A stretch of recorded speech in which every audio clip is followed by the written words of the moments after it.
पाकिस्तान में IT industry इस time पे बूम कर रही है, लेकिन बहुत से लोग अभी भी अपनी पहली जॉब क्रैक करने के लिए डिफिकल्टीज फेस कर रहे हैं। To crack their first interview, वो चीज़ें अगर वो फॉलो करते हैं, definitely they can have their first interview very crack. Resume कैसे स्टैंड आउट कर सकती है? आपकी जो रेज्यूमे है वो एटीएस फ्रेंडली होना चाहिए। कोई भी न्यू एम्प्लॉय जो अप्लाई करता है किसी भी कंपनी में, तो आपको क्या लगता है कि मोस्ट कॉमन मिस्टेक वो क्या करते हैं? Time is money. If their students या कोई कॉर्पोरेट का प्रोफेशनल है, it's equally important for everyone. तो अगर आप स्पेसिफिकली सिर्फ एक फील्ड को लेके चल रहे हैं तो आपकी इतनी डिमांड नहीं है। अगर आपको कोई 2-4 स्किल्स आती हैं तो आपकी ज्यादा डिमांड हो जाती है। मोस्ट कॉमन मिस्टेक जो बहुत से लोग करते हैं when they appear in their first interview. हर साल तकरीबन को 25 से 30 हज़ार फ्रेश ग्रेजुएट्स मार्केट में आते हैं और मार्केट के अंदर इतने जॉब्स अवेलेबल नहीं होते हैं। आपको लगता है कि हमारी फील्ड में एजुकेशन मैटर करती है? You have 25+ options. कोई बंदा कम्युनिकेशन में बेस्ट है लेकिन वो उस कोर फील्ड में उतना अच्छा नहीं है, तो क्या आप एज दे देते हैं? We are living in the age of AI. अस्सलाम वालेकुम sir, thank you so much for coming on this podcast. So उन लोगों के लिए जो आपको नहीं जानते, kindly tell me about yourself. Thank you so much, first of all, inviting me. And starting with my name, of course, myself, Hasan Khan. I've been into the IT industry for the past 8 to 9 years. So I started my career from the HR basically. I did my graduation into BS Information Technology. Right after my graduation, the first thing which I did was to go for the CSS attempt, which unfortunately I could not. जो कि हमारा एक graduation के बाद normally youngsters का एक passion होता है कि हाँ जी हमने CSP ऑफिसर बनते हैं। So I had the same experience basically. But ये है कि as a contingency I had this thing कि अगर उस साइड पे मैं नहीं जा सकता, so why if public administration पे मैं नहीं जा रहा, so why not the HR side, which is apparently more similar to the public administration basically. We have to deal with the public, we have to deal with the people basically. So I started my career as an HR intern, served 3 years. फिर ये है कि different companies में मैंने serve किया, currently working as manager OD and HR. So like this has been my short intro and my short Great journey. Wonderful. So I think we should start with this कि जैसे पाकिस्तान में IT industry इस time पे boom कर रही है, लेकिन बहुत से लोग अभी भी अपनी पहली जॉब क्रैक करने के लिए डिफिकल्टीज फेस कर रहे हैं। तो आपको क्या लगता है कि ये क्यों है? मतलब लोग सही से अवेयर नहीं है या क्या मसला आ रहा है? अच्छा, इसके लिए आई बिलीव कि हमें सबसे पहले ना जो फनल है हमारी, हमें उसको फिक्स करने की जरूरत है। सही। जो भी फ्रेश ग्रेजुएट्स के लिए जितनी भी पोजीशंस के हम इंट्रोड्यूस कर रहे होते हैं, लाइक हर कंपनी में आईटी सेक्टर की अगर हम बात करें, there are multiple roles open. अब उसमें ज्यादातर जो इंडक्शन होती है वो फ्रेश ग्रेड्स की भी हम साथ साथ कर रहे होते हैं, राइट? अब उसमें जो मेजर फिक्स है that is on to the education side, क्योंकि जो candidates fresh as a fresh graduate हमारे पास आ रहे हैं किसी भी पर्टिकुलर रोल के लिए, they are not equipped with the right talent, with the right set of communications, जो एक सॉफ्ट स्किल्स हमें चाहिए होती हैं specifically for the corporate side.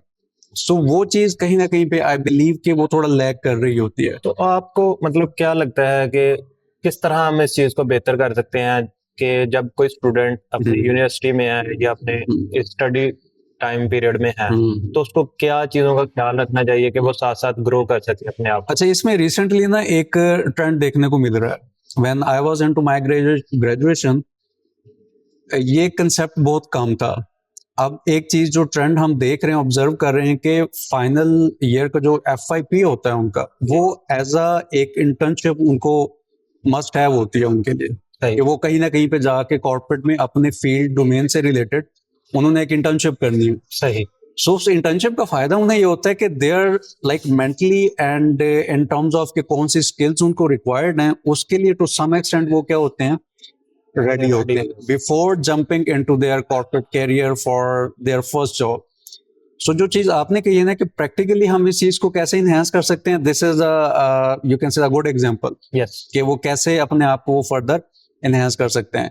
Letter comes to the कि वो जो फर्स्ट इंटरव्यू में आते हैं for any role, there are certain things, there are certain patterns जो उन्हें अचीव करने के लिए to crack their first interview, वो चीजें अगर वो follow करते हैं, so definitely they can have their first interview very cracked. तो बेसिकली आपको क्या लगता है कि कौन सी कॉमन मिस्टेक्स हैं जो बहुत ज्यादा लोग करते हैं? जैसे कोई भी न्यू एम्प्लॉय जो अप्लाई करता है किसी भी कंपनी में, तो आपको क्या लगता है कि मोस्ट कॉमन मिस्टेक वो क्या करते हैं?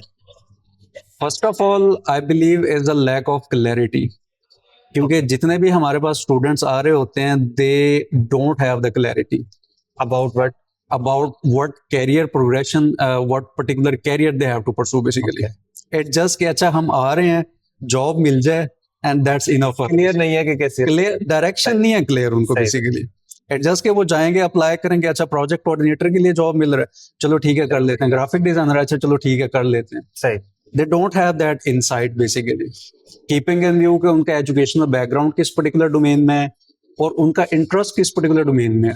कीपिंग इन व्यू कि उनका जो स्किल सेट है, जो फर्दर उनकी प्रोग्रेशन है, उसके अकॉर्डिंगली उन्होंने अपने जो कैरियर फील्ड है उसको अलाइन करना है, ऑप्ट करना है. सही। सो जो सबसे पहला पॉइंट है कि lack of clarity I observe.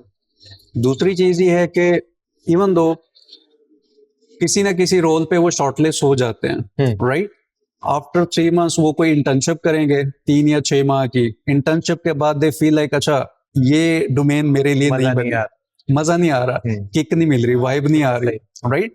So basically एक एक्सपेरिमेंटेशन हो रही है. सही।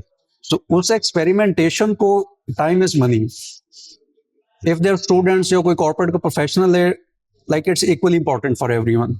अगर वो काउंसलिंग के थ्रू इस सारे प्रोसेस को लेके चलेंगे, सो डेफिनेटली उनके लिए जो एक्सपेरिमेंटेशन वाली चीज है ना वो कम हो जाएगी. लेकिन आपको नहीं लगता कि लोगों को एक्सपेरिमेंटेशन करनी चाहिए कि उससे उन्हें क्लैरिटी हो जाएगी कि हाँ यार हमें स्पेसिफिकली ये ही करना है और उससे उनका एक्सपोजर भी बढ़ जाएगा? Yes, experimentation I totally agree कि करनी चाहिए, but if they are doing the experimentation into the right direction, सही, तो वो वहां पे उनको ज्यादा बेनिफिट करेगी. और आपको लगता नहीं है कि आजकल तो मतलब अगर आप स्पेसिफिकली सिर्फ एक फील्ड को लेके चल रहे हैं तो आपकी इतनी डिमांड नहीं है? अगर आपको कोई 2-4 स्किल्स आती हैं तो आपकी ज्यादा डिमांड हो जाती है. अच्छा, इस पे आई वुड से कि एक एलिमेंट है, एलिमेंट ऑफ ट्रांसफॉर्मेशन.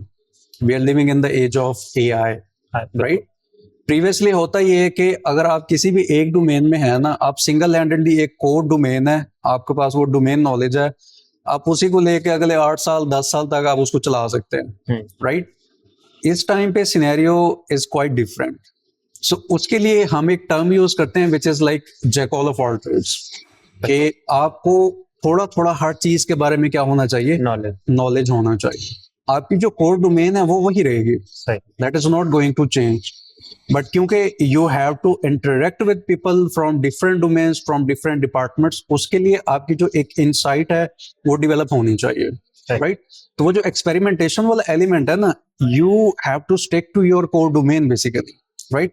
ऐसा नहीं है कि आप 1 साल एचआर में लगा दें, 1 साल आप एज अ डिजिटल मार्केटिंग लगा दें, 1 साल आप एज अ ग्राफिक डिजाइनर या किसी और डोमेन में आप चले जाएं. मतलब कहने का मकसद ये है कि आप अपनी कोर फील्ड को रखें, लेकिन उसी के अंदर रहते हुए एक्सपेरिमेंटेशन करें और अपने आप को ट्रांसफॉर्म करें बेसिकली. अगर आप 3 साल 3 डिफरेंट डोमेन्स को ऑप्ट करते हैं, at the end of the 3rd year आप किसी में भी नहीं होंगे. बिल्कुल ऐसा. तो अच्छा, अगर हम स्पेसिफिकली रिज्यूमे की बात करें, क्योंकि ये वेरी फर्स्ट स्टेप होता है जब हम कहीं पे भी अप्लाई करते हैं, तो आपने इस टाइम पे हंड्रेड्स ऑफ इंटरव्यू कर चुके हैं आप, तो आपको क्या लगता है कि रिज्यूमे कैसे स्टैंड आउट कर सकती है किसी भी पर्सन की? राइट. रिज्यूमे फर्स्ट इंटरेक्शन होता है, बिल्कुल, कंपनी के साथ, किसी भी एचआर के साथ. आप पर्सनली उससे मिले नहीं होते उस कैंडिडेट से, बट उसका जो रिज्यूमे है दैट स्पीक्स वेल बेसिकली. और इस पॉइंट पे जो एक चैलेंज या जो कह लेंगे एक प्रोसेस हम फॉलो कर रहे होते हैं, which is the use of ATS. Okay, right. So ATS के थ्रू जो भी हम जॉब बोर्ड पे जॉब पोस्ट लाइव कर रहे होते हैं, जो मेजॉरिटी स्क्रीनिंग है वो बेसिकली 85% वो ATS ही कर रहा होता है. आप काइंडली इसको थोड़ा एक्सप्लेन कर दें, क्योंकि शायद मोस्ट ऑफ द पीपल्स इसको ना जानते हैं. ये बेसिकली सॉफ्टवेयर है ना जो आप तो इसे थोड़ा सा अगर एक्सप्लेन कर. Right. So ATS basically is applicant tracking system. Okay, right. As a company I have a position जो हमने क्लोज करनी है, राइट. एक पोजीशन हो सकती है, 10 भी हो सकते हैं, लेकिन उसके पीछे बिहाइंड द सीन जो फॉर्मूला है वो सेम रहता है, राइट. अब उसमें कोई भी पोजीशन हम जॉब बोर्ड पे लाइव करेंगे, it can be LinkedIn, it can be rosie.pk या कोई भी और जॉब बोर्ड हो सकता है, राइट। अब लिंक्डइन से जो हमें सीवीज आ रहे हैं, लेट्स से वो किसी न किसी एटीएस के साथ उस कंपनी ने उस जॉब बोर्ड को इंटीग्रेट किया होगा। Okay, let's say company Zoho use कर रही है एज एन एटीएस, सही, अब उन्होंने जोहो के साथ या तो लिंक्डइन को इंटीग्रेट किया होगा कि जो भी सीवीज यहाँ पे हमें कैंडिडेट्स ड्रॉप करेंगे वो सारे के सारे सीवीज इस पर्टिकुलर पोर्टल पे या इस पर्टिकुलर डैशबोर्ड पे हम उसको क्या कर सकते हैं, रिव्यू कर सकते हैं, सही है, राइट। सही, सो जो आपने क्वेश्चन किया है कि सीवीज के अंदर क्या मिस्टेक्स होती हैं, जी, एटीएस का एक पर्टिकुलर पैटर्न है, एक एल्गोरिदम है जो काम करता है। सही, आपके जो रेज्यूमे है वो एटीएस फ्रेंडली होना चाहिए, सही, जो सबसे पहली चीज है, सही है, क्योंकि most of the time ATS क्या कर रहा होता है, स्क्रीनिंग वो अपने एंड पे जो बेसिक स्क्रीनिंग है उसको कुछ फिल्टर्स या कुछ रिक्वायरमेंट्स फीड की जाती हैं। सही, for example, we need candidates with 4 years of experience okay, from this particular educational background, right. उसने इन पर्टिकुलर टूल्स पे क्या किया होना चाहिए, काम किया होना चाहिए, सही, राइट। इस तरह की जब रिक्वायरमेंट्स आप उसको दोगे, वो बेस्ड ऑन दोज रिक्वायरमेंट्स वो क्या करेगा, सीवी को स्कैन करेगा, स्क्रीन करेगा, सही है, और उसी के बेसिस पे जो गुड फिट होंगे वो आपको दे देगा बेसिकली। अब ये उसका जो स्क्रीनिंग प्रोसेस है that is not 100% accurate, okay, उसमें जो ह्यूमन इंटरेक्शन है that is very important as well. सही, अब ह्यूमन इंटरेक्शन वहां पे है कि जो उसने गुड फिट किए होंगे, लेट्स से कि 100 सीवीज आई हैं, 100 में से 15 उसने गुड फिट किए हैं। अब जो एचआर पर्सन होगा, जो टेक्निकल रिक्रूटमेंट का बंदा बैठा होगा वहां पे, वो उन्हीं 15 को क्या करेगा, स्क्रीन करेगा। बिल्कुल, व्हाट्स द प्रोबेबिलिटी कि वो जो 85 रिमेनिंग सीवीज हैं उनमें हो सकता है 10 या 12 बहुत अच्छे सीवीज भी होंगे जो उस एटीएस ने स्क्रीन ही नहीं किए, जो उसने गुड फिट मार्क ही नहीं किए, सही, जस्ट बिकॉज के उनका जो सीवी है वो एटीएस फ्रेंडली नहीं था। तो उसको एटीएस फ्रेंडली करने के लिए क्या कर सकते हैं? हाँ, अब उसके लिए कुछ सीवीज के फॉर्मेट हैं, सही, बने हुए हैं। लेट्स से आप इमिग्रेशन के लिए अप्लाई करते हैं कनाडा के लिए, सही, there is a fixed format for it, okay, right. आप किसी और कंट्री में, यूरोप के लिए आप करते हैं, तो हर कंट्री का एक फिक्स डिफाइंड फॉर्मेट है सीवी का, which you have to follow. तो हाउ वी कैन रिकॉग्नाइज कि कौन सा सही फॉर्मेट है? मतलब एटीएस आप कोई भी यूज कर रही है कंपनी, बाज़-औक़ात होता है कि वो कोई थर्ड पार्टी एटीएस यूज कर रहे होते हैं, बाज़-औक़ात होता है कि वो कंपनी डेवलप्ड सीआरएम कुछ यूज कर रहे होते हैं, ओके, बट उसका जो एक एल्गोरिथम है that remains the same. Behind the scene जो फार्मूला है वो सेम ही रहेगा उसका। सही हो, इट जस्ट कि आपने एक एटीएस फ्रेंडली जो फॉर्मेट है उसको अडॉप्ट करना है। अगर उस फॉर्मेट को आप अडॉप्ट कर रहे हैं, बेसिकली इट मींस कि आपका जो पहला स्टेप है to get the chance of appearing into the good fit resumes, वो आपका बढ़ जाता है। सही, इंटरेस्टिंग और आई थिंक अच्छा जवाब था ये, और आपने एक्सप्लेन भी बड़ा डिटेल में कर दिया है कि जो भी बंदा अपने रिज्यूमे तैयार करना चाहेगा उसके लिए ये बहुत ही बेनिफिशियल होगा। तो अब हम बढ़ते हैं दूसरे मेन टॉपिक की तरफ, जैसे कि अगर आपने रिज्यूमे तक तो क्रैक कर लिया, अब आप अपीयर हो गए इंटरव्यू में, यस। तो क्या लगता है कि मोस्ट कॉमन मिस्टेक जो बहुत से लोग करते हैं when they appear in their first interview? अच्छा, इसमें ना पर्सनली जो मैं एक चीज over like I had thousands of calls like over the past like 8 to 9 years over my career. Okay, अब इसमें जो फ्रेश ग्रेजुएट्स को लेके ना, क्योंकि हमारा जो टॉपिक है वो to crack the first interview, yes, अब उसमें होता ही है कि कैंडिडेट ने जॉब रोल के लिए अप्लाई कर दिया, सही, बट हम जो हम क्वेश्चंस पूछ रहे होते हैं, those are basically relevant to that particular job.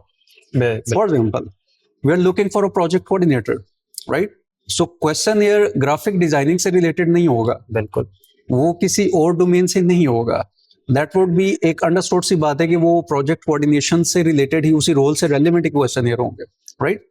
सो इसमें जो challenge which I observe, which I feel, इसके जब कैंडिडेट अप्लाई कर रहे होते हैं वो रैंडमली बाज़-औक़ात या तो अप्लाई कर रहे होते हैं या उनको उस रोल के जो डायनामिक्स हैं वो क्लियर ही नहीं होते, उसकी जो रिक्वायरमेंट्स हैं वो क्लियर ही नहीं होती।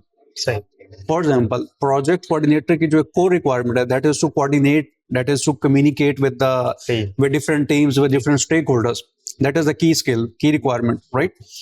बाज़-औक़ात होता ये है कि सीवी बहुत अच्छा होता है, it looks good on to the document, कि वो ब्लैक एंड व्हाइट में बहुत अच्छा हमारे पास उसकी एक पिक्चर आ रही होती है, but like when we talk to the person, we feel like अच्छा like this is not good for project coordinator role, ये बंदा इसका कम्युनिकेशन अच्छा नहीं है, हम्म, इसके जो सॉफ्ट स्किल्स हैं वो इतने अच्छे नहीं हैं, इसका द वे लाइक ही और she is communicating that is not what we are looking for.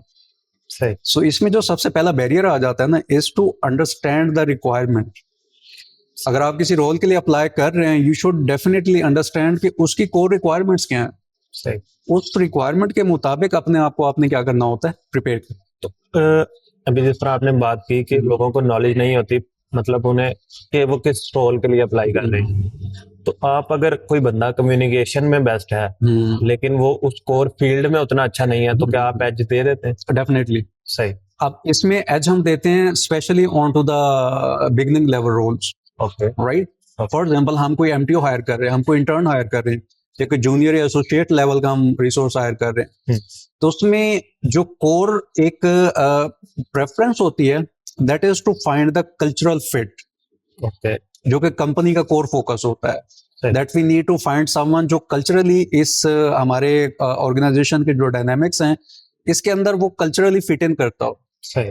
क्योंकि वो जूनियर लेवल पे है, ऑब्वियसली उसका एक्सपीरियंस इतना नहीं है, हाँ, बिल्कुल। उसको चीजें इतनी नहीं आती, but that is a core responsibility for the organisation सही। कि वो चीजें हमने सिखानी है उसको। स्किल सेट हम सिखाएंगे, लेकिन जो बिहेवियर है वो कैंडिडेट अपना लेके आएगा। बिल्कुल। ही और she needs to be you can say good into the soft skills, जो एक नॉन टेंजिबल कम्युनिकेशन है, नॉन टेंजिबल स्किल सेट है, उसमें उन्होंने एक्सपर्टीज अगर उनकी है डेफिनेटली, तो वहां पे हम ऑब्वियसली एक लेवरेज उनको दे रहे होते हैं कि स्किल सेट हम सिखाएंगे, it just we need the good cultural fit, we need a good positive personality basically. अभी हमने कम्युनिकेशन की बात की और काफी आपने भी इसको डिटेल में बताया, लेकिन आपको क्या लगता है कि मोस्टली लोग इसमें लैग कर रहे हैं या आजकल के लोगों की कम्युनिकेशन पहले के निस्बत ज्यादा बेहतर हो गई है?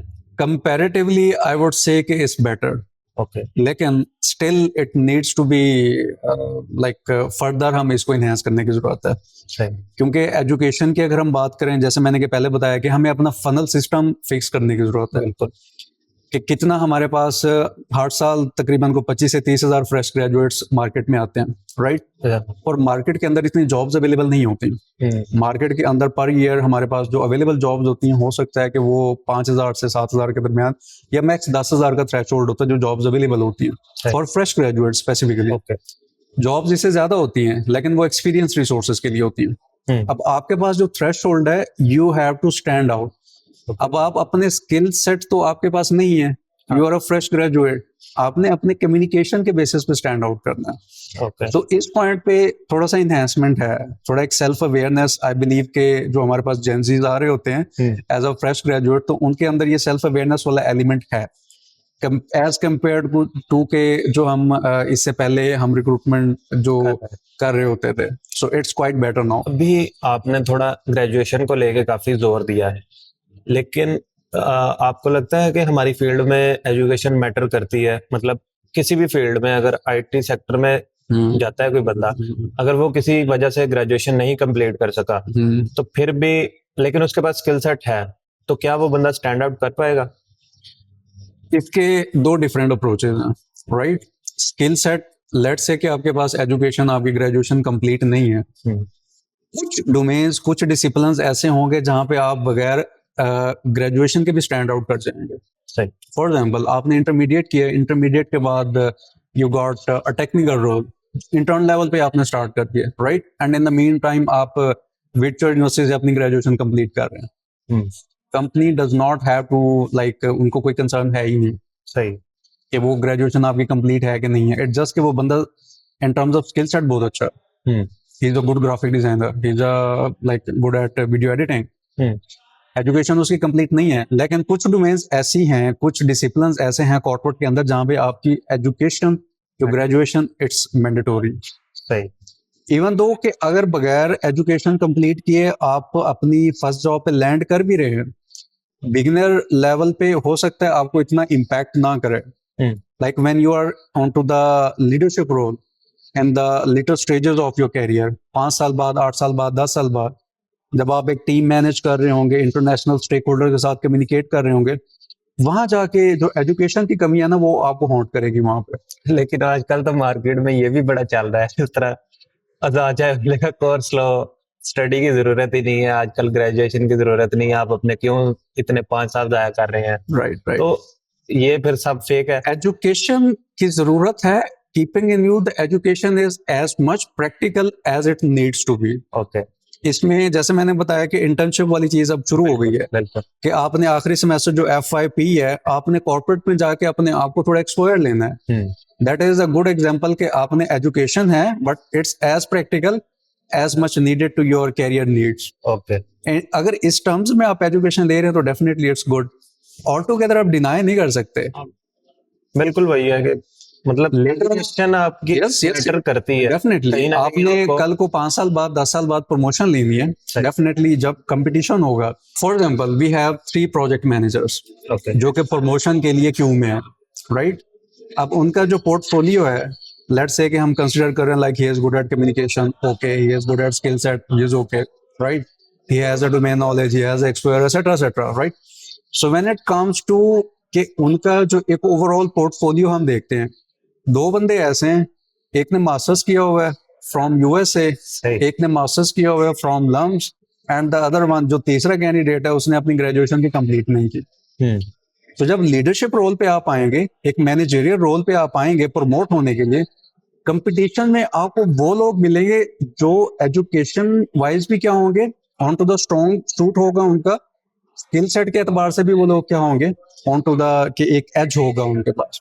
तो ऑब्वियसली एजुकेशन कहीं ना कहीं पे लेटर स्टेजेस पे जाके आपको उसका इम्पैक्ट, उसके जो मार्क्स हैं आप उसके काउंट करेंगे।